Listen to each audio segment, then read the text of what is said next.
Today, I'm going to show you how to use the IntentKit and create your own custom skills for it. IntentKit is an open source AI agent framework. It's amazing for building AI agents that can interact with the blockchain, social media, and more.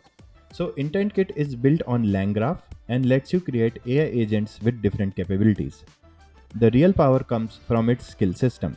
Let's look at the repo first. So if you go to the docs and you click on this GitHub link, you are going to land on the GitHub repo. So here you can see the structure.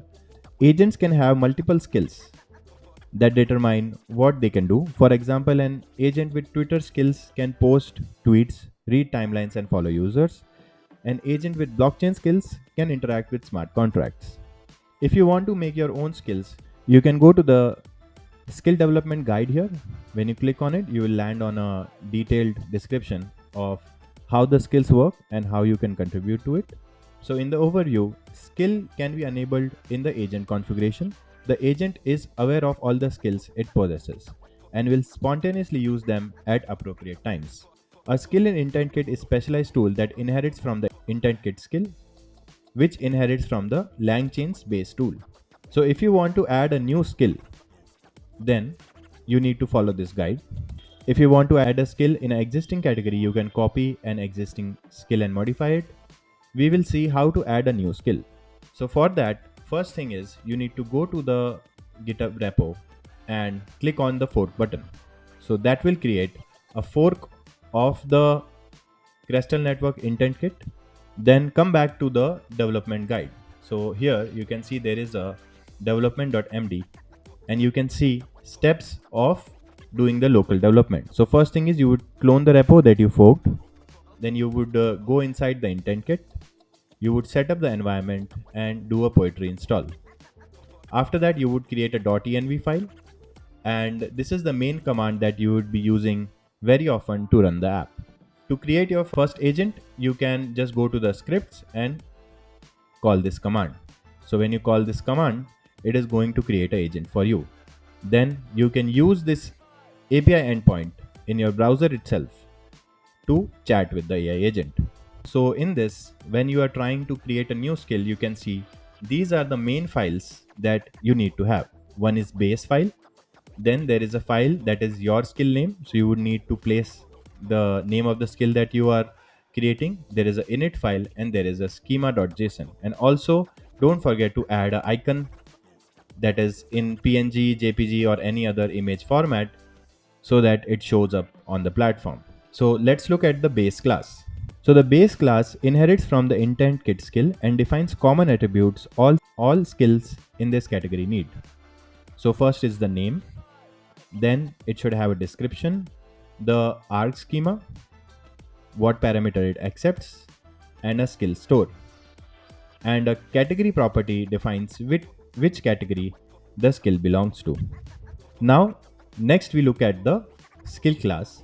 So in this file, we are going to create a pydantic model for input parameters, inherit from your category base class, define required attributes, and implement the logic in the ARUN method.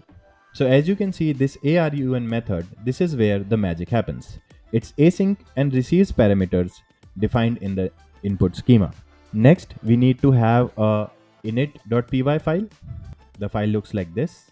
This file does several important things. Defines which skills are available in this category, creates a configuration structure, provides a getSkills method that returns enabled skills based on the configuration, and implements a helper function to initialize the skills, caches skills for better performance. Finally, we move on to the schema.json.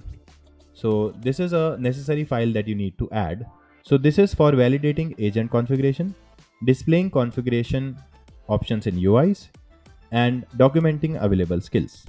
So once you have coded your skill, you just need to create a PR and our team will review it and merge it. The main question is why to contribute to the IntentKit skills. Now let me talk about one of the most exciting aspects of IntentKit, the Builders program. This is something I am particularly enthusiastic about as it creates real opportunities for developers like you and me. The IntentKit Builders program isn't about contributing to open source, it's a concrete way to build your reputation, create useful tools, and actually earn rewards for your contribution. So, this is a blog post about the IntentKit developer program. Here you can see when you create a skill for IntentKit, you're not just donating your time and expertise. Here's what you get. So every time your skill is used, you earn a royalty through their tracking system. This means passive income from your code contribution. Your name and contribution are showcased in the skill library with usage stats and user reviews. This builds your professional portfolio and establishes you as an expert in AI development. And here you can see that IntentKit has set aside funds specifically for rewarding builders like you. So if you are thinking which skill to develop next, you can just go to the wishlist.md and here you can find the list. You can just click on the link and you can get a list of all the skills in all the categories that the IntentKit wants you to develop. And if you have any questions, you can just go to the Telegram and ask your queries there, or you can also join the Discord community and ask your questions there. Thanks for watching. The code is available on GitHub at Crystal Network IntentKit. Give it a star if you find it useful and consider joining the Builders program to contribute your own skills. Thank you.